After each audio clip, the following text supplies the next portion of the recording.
요한복음 11장 17절에서 27절, 저희들이 조금 더 살펴보길 원하는 구절은 25절, 26절인 것을 여러분들에게 말씀드립니다. 하나님의 말씀이 이러합니다. 예수께서 와서 보시니 나사로가 무덤에 있은지 이미 나흘이라. 베다니는 예루살렘에서 가깝기가 한 오리쯤 되매 많은 유대인이 마르다와 마리아에게 그 오라비의 일로 위문하러 왔더니, 마르다는 예수께서 오신다는 말을 듣고 곧 나가 맞이하되 마리아는 집에 앉았더라. 마르다가 예수께 여짜오되 주께서 여기 계셨더라면 내 오라비가 죽지 아니하였겠나이다. 그러나 나는 이제라도 주께서 무엇이든지 하나님께 구하시는 것을 하나님이 주실 줄을 아나이다. 예수께서 이르시되 내 오라비가 다시 살아나니라. 마르다가 이르되 마지막 날 부활 때에는 다시 살아날 줄 내가 아나이다. 예수께서 이르시되 나는 부활이요 생명이니 나를 믿는 자는 죽어도 살겠고 무릇 살아서 나를 믿는 자는 영원히 죽지 아니하리니 이것을 내가 믿느냐. 이르되 주여 그러하외다. 주는 그리스도요 세상에 오시는 하나님의 아들이신 줄 내가 믿나이다. 아멘. 우리가 이미 아는 것처럼 예수님이 이미 마르다와 마리아의 집에 방문했을 때 나사로는 이미 죽었습니다. 오늘 본문을 통해서 나흘이 흘렀다라고 기록하고 있습니다. 우리가 너무 익숙한 구절이어서 좀 생각을 많이 안 할 수도 있지만 저희들이 조금만 이 본문에 나와 있던 사건을 조금 깊게 묵상을 해보면 이 스토리는 우리에게 참 많은 생각을 하게 합니다. 어떻게 보면 우리에게 좀 큰 충격을 준다라고 저는 생각을 합니다. 이 스토리가 갖고 있는 저에게도 아마 여러분들에게도 충격이 된다면 나사로가 죽은 사건이 저는 아니라고 생각합니다. 나사로가 죽었다라는 게 충격이 아닙니다. 어차피 모든 사람은 죽어요. 그래서 나사로가 죽었다라는 게 이 스토리에 갖고 있는 충격이 아니라 사실 어떤 것이 충격이냐면 예수님이 나사로가 죽는다라는 소식을 들었을 때 예수님의 반응이 저에게는 충격적이었어요. 여러분 어떠세요? 분명히 나사로가 죽는다라는 소식을 예수님은 들었습니다. 근데 예수님이 어떻게 행동하셨죠? 만약에 나사로를 사랑하신다라면 우리는 예수님이 어떻게 하실 것을 기대합니까? 당연히 나사로를 사랑한다면 그가 하던 모든 사역을 내려놓고 나사로에게 뛰어가야 할 것을 우리는 기대할 것입니다. 여러분들도 신앙생활 하다 보면 기도하다 보면 여러분들의 문제들을 놓고 하나님께 기도할 때 여러분들의 기대는 무엇이에요? 정말 여러분들이 눈물을 흘릴 수밖에 없는 여러 문제들, 밤새워 고민하고 염려하고 불안해할 수밖에 없는 정말 그런 문제를 하나님께 기도를 한다면 여러분들이 하나님께 기대하는 마음은 뭐예요? 뭘 기대해요? 하나님 지금 당장 right now 만약에 당신이 나를 그토록 사랑하신다라고 말씀을 하고 있다면 당장 지금 내 문제를 해결해 줄 것을 기대할 것이라고 생각을 합니다. 그래서 우리가 신앙생활하는 것 중에 가장 힘든 것이 있다면 하나님의 시간과 우리의 시간이 잘 맞지 않을 때, 나는 지금 해주기를 원하는데 하나님이 딜레이하고 있을 때, 내가 원하는 기도의 응답은 이것인데 하나님이 다르게 기도 응답을 할 때 우리는 하나님에 대해서 오해하게 됩니다. 정말 하나님을 의심하게 됩니다. 정말 하나님이 나를 사랑할까? 라는 의심을 하게 됩니다. 오늘 본문이 그런 마음을 우리한테 주지 않을까 생각을 합니다. 분명히 예수님이 나사로가 죽는 소식을 들었어요. 그때 예수님은 고의적입니다. 이게 굉장히 스토리가 갖고 있는 흥미로운 거예요. 고의적이었어요. 일부러 예수님은 나사로에게 안 갔어요. 어떻게 보면 굉장히 잔인한 예수님 같이 보이지 않으세요? 그죠? 여러분들의 자녀가 이렇게 죽는다라고 했는데 죽고 있다라고 하는데, 예수님이 당장 오실 수 있는 상황 가운데서도 예수님이 고의적으로 안 오셔서 우리의 자녀가 죽는 거를 여러분들이 본다면 아마 우리가 믿고 있는 예수님에 대해서 참 우리의 확신이 흔들릴 수 있을 것이라 생각을 해봅니다. 그때 예수님은 고의적으로 나사로가 죽기를 기다리고 있었다라는 것이 이 사건이 우리에게 주는 좀 충격이 아닐까 생각을 해봅니다. 우리가 신앙생활하면서 우리의 기대를 좀 기대를 흔드는 사건이 아닌가 생각을 해봅니다. 그럴 때 우리는 언제나 기억합시다. 하나님이 여러분들의 기도를 당장 들어주지 않을 때, 또는 하나님이 여러분들이 기도하고 있는 기도의 제목을 다르게 응답하실 때, 그래서 하나님에 대한 사랑이 의심되고 당황스럽고 오해할 때 기억합시다. 하나님이 뭔가를 여러분들을 위해서 하실 때에는 분명히 여러분들의 유익을 위해서 기도의 응답도 딜레이하실 수 있어요.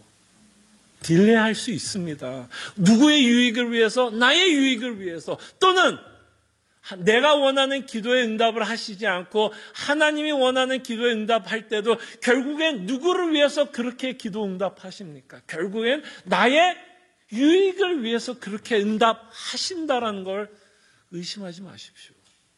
정말 하나님 아버지는 누구보다도 우리를 사랑하신다는 걸 잊지 마십시오. 저 십자가를 바라보면서 하나님의 사랑을 절대로 의심하지 않기를 바랍니다. 그럴 때 예수님께서 나사로를 고의적으로 죽게 내버려 두셨다라면 거기에는 하나님의 뜻이 있다.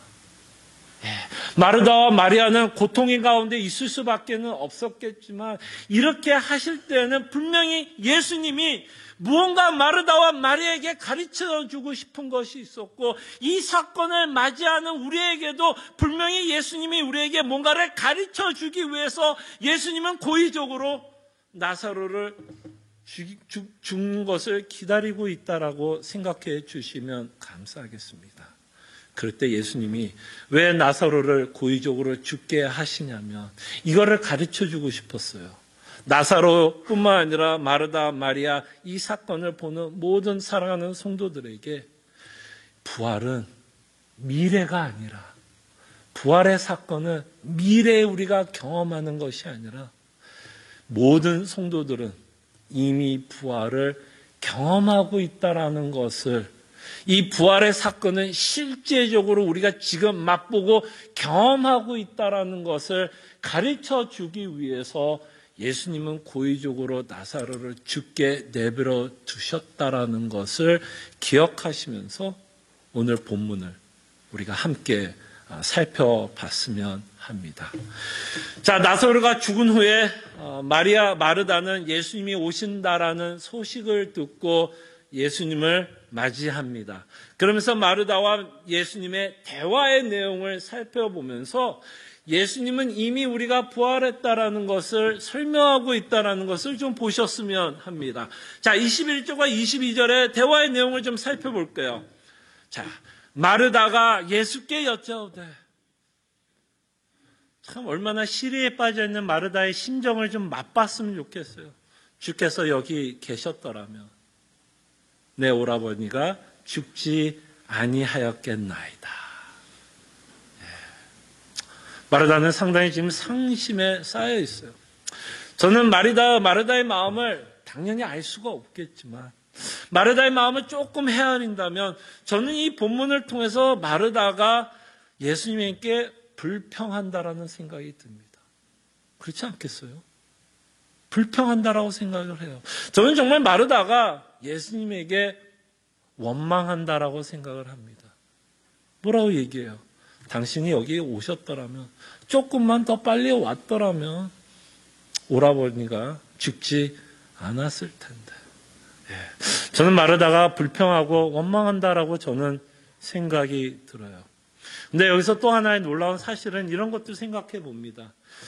비록 마르다가 불평하고 원망하고 있지만 사실은 마르다가 갖고 있는 믿음 때문에 예수님을 원망한다라고도 생각을 합니다. 왜 제가 이 마르다가 믿음이 있었기 때문에 예수님을 원망하고 있다라고 생각을 하냐면, 마르다는 예수님이 병을 고칠 수 있다는 것을 믿었어요. 믿었기 때문에 예수님이 고쳐주지 않는 것에 대한 뭐가 생기는 거예요? 불평이 생기는 거죠. 만약에 마르다가 예수님이 병을 고칠 수 있는 능력이 없다라고 믿는다면 굳이 이 말 했을까요? 안 했을까요? 하지도 않았고 그에 대한 기대도 없었을 거고, 기대가 없다면 그에 대한 뭐도 없었을까요? 불평도 원망도 불만도 없었을 거예요. 그래서 때로는 아마 우리가 하나님 앞에 좀 불평할 때도 있고 원망할 때도 있지만, 어쩌면 우리가 그 원망하고 불평하는 것이 정당화되고 합리화되는 것은 아니지만, 때로는 우리가 예수님의 능력을 믿고 하나님의 능력을 믿고, 그렇지만 내 인생이 이루어지는 여러 가지 힘든 상황 가운데서 하나님이 해결해 주지 않는 것 때문에 오는 불평과 원망도 있을 수 있을 것이다 라는 생각을 해봅니다. 어쩌면 불평과 원망이 정당화되지는 않지만, 우리가 불평과 원망을 하나님께 하는 이유가 있다면 사실은 하나님의 능력을 믿고 있기 때문에 또한 우리는 하나님께 불평과 원망을 하고 있지 않나 생각도 해봅니다. 그러면서 마르다는 이런 말씀을 합니다. 그러나 나는 이제라도 주께서 무엇든지 하나님께 구하시는 것을 하나님이 주실 줄을 아나이다. 그때 이 마르다는 참 놀라운 고백을 합니다. 병에 걸려서 죽을 나사로를 고칠 수 있다라고도 믿고 있지만, 22절에 보면 마르다는 또 뭐를 믿고 있는 것 같은 뉘앙스가 풍겨져요. 그러나 나는 이제라도 주께서 무엇인지 하나님께 구하시는 것을 하나님이 주실 줄 아나이다. 지금 나사로는 어떤 상태예요? 이미 죽었어요. 그러면 이 마르다가 기대하는 내용은 이제 뭘까요? 병에서 고쳐주는 게 아니라 그가 기대하는 건 뭐예요? 이제 죽음에서 살려내는 것을 이제 뭐를 하는 걸까? 마르다는 기대하는 것이고, 분명히 예수님이 그것을 기도하신다면 나사로가 죽은 가운데서 뭐 할 것을 믿는 거예요? 살아날 것을 지금 믿고 있는 내용을 보게 됩니다. 그러니까 이 마르다는 부활의 내용을 믿고 있어요. 부활할 것을 믿고 있습니다. 그러면서 이 마르다가 한 얘기를 받아서 예수님이 이렇게 말씀합니다. 23절에 보면 예수께서 이르시되 내 오라비가 다시 살아나니라. 자, 여러분 이 구절을 여러분들이 정말 좀 마르다의 입장이 좀 돼봅시다. 이게 좀 마르다의 입장이 되셔야 우리가 이 본문이 갖고 있는 풍성한 의미를 알 것 같아요. 여러분들이 사랑하는 오빠가 지금 죽었습니다. 얼마나 지금 절망스럽고 상심이 되고 힘든 상황이겠어요. 근데 예수님이 이렇게 말씀합니다. 내 오라버리가 다시 살아날 것이다 라고 우리 앞에서 말씀하고 있다면, 마르다가 사실 어떻게 반응을 해야 정상일까요? 예수님이 여러분들이 사랑하는 자녀가 죽고 있는데 예수님이 정말 여러분 앞에 나와서 살려줄 것을 말씀한다면 우리는 어떻게 반응할까요, 여러분? 뭐 그런가 보다 넘어갈까요? 아니면 정말 감사하고 기뻐할까요? 정말 여러분, 우리가 예수님이 정말 천지를 지으신 하나님을 믿고 정말 병을 고칠 수 있고 죽은 자에게 생명을 줄 수 있는 위대한 하나님인 걸 믿는다면, 내 오라버리가 살겠다라고 말하는 순간 마르다는 어떻게 반응해야 정상이에요? 정말 기뻐하고 감사하고 그에게 찬양과 영광을 돌리는 것이 당연한 거 아니에요? 근데 오늘 본문에 보면 마르다가 그렇게 반응을 하는 것 같아요? 안 하는 것 같아요? 전혀 반응을 안 해요. 오히려 오늘 본문의 마르다의 반응을 보면 굉장히 시큰둥합니다. 맞는 말을 계속 하는 것 같아요. 뭐 믿는 내용도 있는 것 같은데, 이 본문의 내용을 보면 그가 정말 기뻐하고 있는 내용을 보게 돼요? 아니면 굉장히 시큰둥한 반응을 보게 돼요? 저는 마르다가 굉장히 시큰둥한 반응을 하고 있다고 생각을 합니다. 전혀 그 예수님이 하고 있는 말에 대한 감사와 찬양과 영광을 돌리고 있지 않다라는 것을 보게 됩니다. 자, 그럴 때 왜 예수님이 오라비가 다시 산다라고 이야기했을 때 마르다는 아무런 반응이 없었을까요, 여러분? 왜 마르다는 아무런 반응이 없었을까요? 왜 마르다가 아무런 반응이 없었냐면, 마르다가 믿고 있었던 부활의 내용 때문에 그는 아무런 반응을 하지 않은 거예요. 잘 보세요. 이제 마르다가 오라비가 다시 살겠다라고 말을 하고 나서 마르다가 믿고 있는 부활의 내용을 어떻게 고백하는지 한번 보세요. 24절을 보겠습니다. 자, 보세요. 자, 마르다가 이르되 뭐라고 믿고 있죠? 마지막 날 부활 때에는 다시 살아날 줄을 내가 그러니까 지금 예수님이 오라비가 다시 살아나겠다라고 말씀을 하고 있는데 마르다는 나사로가 언제 살아날 거라고 생각하는 거예요. 아주 먼 훗날, 마지막 날, 심판의 날에 나사로가 살 것을 믿었어요. 그렇기 때문에 이 마르다로서는 지금 당장 뭐 할 이유가 없어요. 기뻐할 이유가 없고 하나님께 영광과 찬양을 돌릴 이유가 지금으로서는 뭐 한 거예요? 없는 거죠. 그때 마르다가 갖고 있던 부활 개념은 미래적이었어요. 미래적. 그럴 때 이것이 틀린 고백이 아니죠. 이거는 굉장히 성경적 고백입니다. 분명히 성경은 부활에 관해서 설명을 할 때 육체의 부활을 설명하면서 이것은 미래에 있을, 정말 마르다가 고백하는 것처럼 훗날에 있을 부활에 관해서 마르다가 고백합니다. 그것이 성경적이에요. 맞아요. 그럼에도 불구하고 예수님은 마르다에게 가르쳐주고 싶었던 게 있어요. 마르다가 틀려서가 아니라 부활의 개념에 대해서 뭔가 하나를 더 애드하고 싶었어요. 예수님이 애드하고 싶었어요. 그것을 애드하기 위해서 예수님은 나사로가 죽기를 기다렸어요. 그때 예수님이 오라비가 다시 살겠다라고 얘기했을 때 뜸을 들여요. 정말 먼 훗날 심판의 날에 나사로를 살려내십니까? 아니면 당장 right now 예수님이 나사로를 살려내십니까? 마르다를 만나고 예수님이 어디로 가요? 나사로의 무덤을 가며 정말 right now, 지금 나사로를 살려내고 있는 것을 보게 됩니다. 그래서 예수님이 마르다에게 말씀하고 싶은 건 이 부활의 사건이 미래적인 것이 아니라 지금 right now 벌어질 사건인 것을 나사로의 사건을 통해서 말씀하십니다.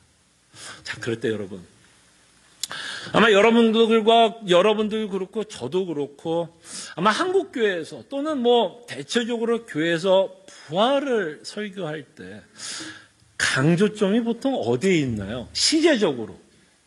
부활하면 우리가 생각하는 부활은 언제나 좀 미래적이죠. 그게 더 익숙하지 않으세요? 여러분들도 부활하면 미래에 있을 일로 이해를 많이 하잖아요. 만약에 여러분들이 그렇게 가르침을 받고 끊임없이 부활이다라고 생각하면 미래적으로만 생각하고 있다면 여러분들과 저도 누구와 같이 생각하는 거예요? 마르다와 같이 생각하고 있는 거예요. 이게 틀렸다라는 얘기가 아니에요. 그러나 성경에서 예수님이 가르치고자 하는 것은 이 부활의 사건은 미래의 사건이 아니라 하나님께서 예수 그리스도께서 지금 당장 나사로를 살리시는 이 사건을 통해서 모든 성도는 이미 부활을 경험하고 있다라고 예수님은 말씀하고 싶은 겁니다. 자, 그것을 설명하기 위해서 이제 25절에 여러분과 저희가 너무나 잘 아는 부활에 관해서 예수님이 이렇게 말씀합니다. 25절 한번 볼까요? 자, 예수께서 이르시되 나는 부활이요 생명이니 나를 믿는 자는 죽어도 살겠고, 이 26절의 시제는 언제인 것 같아요? 부활에 관한 시제가 언제인 것 같아요? 죽어도 살겠다 그러면 죽으면 여러분 지금 언제 있을 일이에요? 현재야 미래예요? 지금 미래에 있을 거죠. 그러니까 지금 26절은 마르다가 생각하는 부활에 관한 내용을 말씀하고 있어요. 죽어도 살겠고 죽음 후에 우리의 육체의 부활이 있을 것을 말씀하고 있지만 27절은 뭐라고 말씀해요? 무릇 살아서 나를 믿는 자는, 지금 여러분들이 살아있죠? 지금 여러분들이 살아있다면, 살아있는 상태에서 예수님을 믿는다면 뭐라 그래요? 무릇 살아서 나를 믿는 자는 뭐라고요? 영원히 죽지 아니하리니 이것을 내가 믿느냐. 그러면서 27절은 예수님이 부활의 시제를 어디에 강조를 두고 말씀하는 것 같아요? 현재를 강조하는 거예요. 현재. 현재 여러분들이 지금 믿고 있다면 죽지 아니할 것이고 부활의 상태로 들어갈 것을 말씀합니다. 그래서 우리는 부활의 내용에 대해서 명확하게 좀 이해하기를 원하는 것은 성경의 부활을 설명했던 두 가지 시제가 동시다발적으로 나타나고 있다는 걸 보게 돼요. 하나는 부활에 대해서 마르다가 이해하는 것처럼 어떤 부분이냐면 아직이라는 부분이 있어요. 그죠? 미래적으로 우리가 죽어서 육체의 부활을 기다리는 아직이 있는가 하면 지금 나사로가 죽었지만 살아남으로써 이미 부활의 상태를 경험하고 있는 상태가 있다라는 것입니다. 자, 그럼 여기서 이제 여러분들이 아마 질문을 하고 싶은 건 이거겠죠. 목사님, 제가 어떻게 지금 부활을 경험하고 있습니까? 라는 질문이 생기죠. 여러분들 제가 소리를 지르면서 여러분들에게 말씀은 뭐라 그랬어요? 여러분들이 이미 부활했다라고 말씀하고 있어요? 앞으로 부활할 거라고 말씀해요? 이미 여러분들은 부활했다라고 말씀한다면 여러분들이 지금 부활했다는 증거가 있어야 될까요? 없어야 될까요? 있어야 되겠죠. 부활했다 그러면. 그때 여러분 성경에 보면 여러분들이 믿음이 있다면 여러분들은 이미 부활했다라는 것을 믿으시길 바랍니다. 왜냐하면 믿음은 죽은 자들이 갖고 있는 선물이 아닙니다. 믿음은 누구에게 주는 하나님의 선물이냐면 죄와 허물로 죽었던 우리에게, 다시 말씀드리면 새 생명을 갖고 있는 자들에게 주는 선물이 뭐예요? 믿음입니다. 믿음. 그러니까 여러분들이 지금 중생했다, 새 생명을 얻었다라고 이야기를 한다면 그게 무슨 말이에요? 새 생명이 뭐예요? 뭔가 새로운 생명, 없었던 생명. 사도 바울의 언어를 표현한다면 죄와 허물로 죽었던 우리가 하나님을 알지 못할 때, 예수 그리스도의 십자가의 복음을 알지 못할 때, 그렇게 죽어있는 상태에 있을 때 지금 여러분들이 믿음을 갖고 있다면 여러분들에게 지금 주어진 게 뭐예요? 새 생명이 주어졌다는 겁니다. 그럼 그거를 우리가 다른 말로 표현한다면, 여러분들에게 새 생명이 주어졌다면 여러분들은 뭐한 상태라고 말할 수 있을까요? 부활한 상태다. 부활한 상태다. 그럴 때 여러분들은 이 부활은, 임의의 관점에서 부활은 영적인 부활이에요. 영적인 부활. 아직 육체의 부활은 언제라고요? 아직 기다리고 있다면 이미 여러분들은 영적으로 지금 부활을 했기 때문에, 새 생명을 얻었기 때문에, 거듭났기 때문에 예수 그리스도를 믿고 있다면 그것이 바로 여러분들은 지금 부활했다라는 증거입니다. 어렵지 않죠? 어려운 개념이 아니에요. 왜 우리가 이게 어색하고 어려운가 하면, 부활하면 많은 강조점이 미래에 두고 우리가 너무 설교를 들었고 성경을 봤기 때문에 그냥 부활하면 미래라고 생각하니까 지금은 경험하지 못하는 것 같지만, 성경에서 믿음에 관한 내용을 살펴보면 새 생명을 얻은 우리에게 믿음이 있다면 그게 바로 우리가 예수님과 연합하며 지금 다시 살아났다라고 성경은 말씀하고 있다면, 여러분들이 믿음을 갖고 있는 것을 통해서 여러분들은 이미 부활했다라는 것을 확신을 가지시기를 바랍니다. 그 다음에 여러분들이 또 부활을 했다라는 증거가 뭐냐면, 이 부활은요 굉장히 실제적입니다. 여러분, 부활은 굉장히 실제적이에요. 부활이 어느 식으로 실제적이냐면, 부활을 믿는 자들에게는 이 땅에 살아가면서 부활의 소망을 갖고 살아갑니다. 부활의 소망을 갖고 살아가요. 자, 근데 여러분들이 실질적으로 이 부활의 소망을, 내가 부활했다는 것을 어떻게 해서 맛보냐면, 여러분들이 실질적으로 겪고 있는 고난과 아픔과 어려움 가운데 부활의 소망을 맛보게 됩니다. 여러분들이 경험하는 고난과 어려움과 아픔 가운데 여러분들이 실질적으로 부활했다라는 것을 맛보게 됩니다. 그래서 미래에 있을 그 부활이 분명히 미래에 있지만 이것이 너무나 확실한 것이고, 이 부활이 갖고 있는 그 어마어마한 위로가 이것이 언제 적용된다는 거예요? 지금에도 적용이 된다라는 거예요. 그렇기 때문에 우리가 고난 가운데 끊임없이 미래에 있을 부활을 바라보면서 뭐를 갖고 살아갈까요? 소망을 갖고 살아갑니다. 그래서 베드로전서에 보면, 사실 이 구절은 제가 좀 아껴놨다가 이 부활 시리즈가 끝나면 결론으로 여러분들과 함께 살펴보려고 아껴놨는데 이걸 좀 설명을 드려야 이 제가 말씀하시고자 하는 말을 좀 이해할 수 있을 것 같아요. 베드로전서 1장을 보겠습니다.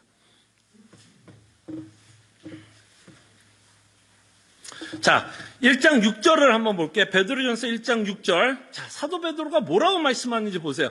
자, 그러므로 너희가 이제 여러 가지 시험으로 말미암아 잠깐 근심하게 되지 않을 수 없다라고 말합니다. 여기서 말하는 시험은 뭘까요, 여러분? 이 베드로전서를 읽고 있는 성도들의 시험은 뭐예요? 우리가 겪는 시험보다는 조금 더 힘든 시험 가운데 있었던 것 같아요. 이들은 정말 생사가 왔다 갔다 하는 시험 가운데 있었어요. 자, 근데 사도 베드로는 여러분 생사가 왔다 갔다 하면 여러분들에게 사도 베드로가 이렇게 말하는 게 당연한 거 아니야? 야, 얼마나 힘들겠어. 참 너가 죽고 너가 예수 믿는 것 때문에 너가 너무너무 힘들고 어려울 텐데 얼마나 힘들어. 절망스럽지 실망스럽지. 이렇게 쓰는 게 정상이죠. 그죠? 근데 6절에 보면 후반부에 뭐라고 써 있어요? 너희가 시험 받는 건 맞는데 죽을 수도 있어라고 사도 베드로는 말하는 거죠. 근데 사도 베드로가 뭐라고 얘기해요? 오히려 크게 기뻐하는도다. 말이 돼요? 안 돼요? 말이 돼요? 안 돼요? 사실 안 되는 이야기를 사도 베드로는 하는 거예요. 사실 세상 사람들은 이 말을 이해할 수가 없죠. 힘들고 어려우면 절망하고 실망하고 분노하고 이렇게 말하는 게 정상인데 사도 베드로는 오히려 시험 가운데 있는 우리에게 오히려 크게 기뻐한다라고 말씀합니다. 왜 기뻐한다라고 말할까요, 여러분? 사도 베드로가 고통을 몰랐어요? 슈퍼맨이에요? 누가 때려도 안 아파요? 누가 총을 쏴도 안 아파요? 베드로가 슈퍼맨이어서 오히려 기뻐한다고 얘기해요? 아니에요. 그건 3절에서 이야기합니다. 3절에 보면 우리에게 뭐가 있다고 표현하냐면 산 소망이 있게 하시며, 이 산 소망은 누구에게 있는 소망이에요? 이미 부활을 경험한 우리예요. 부활을 경험한 우리에게 있는 소망입니다. 그래서 우리가 힘들고 어려운 것은 맞지만 이 부활은 우리에게 실질적으로 뭐를 준다라는 거예요? 뭐를 준다라는 거예요? 소망을 준다는 거예요. 그래서 여러분, 정말 여러분들의 고난과 어려운 가운데 여러분들이 정말 부활했다는 걸 경험하는 건 어떤 식으로 경험하냐면 정말 이 부활이 나에게 뭐를 준다? 소망을 준다라는 거예요. 이게 뭐를 한다라는 증거예요. 이게 뭐 했다라는 증거예요. 여러분과 제가 부활했다라는 증거입니다. 그 부활이 나에게 소망을 줘요. 그래서 여러분, 이 말이 쉬운 말은 아닙니다. 힘들고 어렵고 너무너무 마음 아픈 일이 벌어지면 여러분들과 제가 하나님께 기도하는 기도의 제목은 당연히 뭐라고 기도할 수밖에 없을까요? 하나님, 제발 이 문제 당장 해결해 주세요.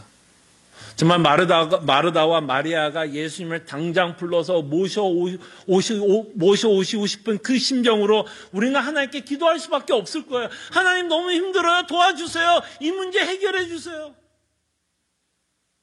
그러나 부활의 소망을 갖고 있는 자들은 이 기도만으로 끝나지 않습니다.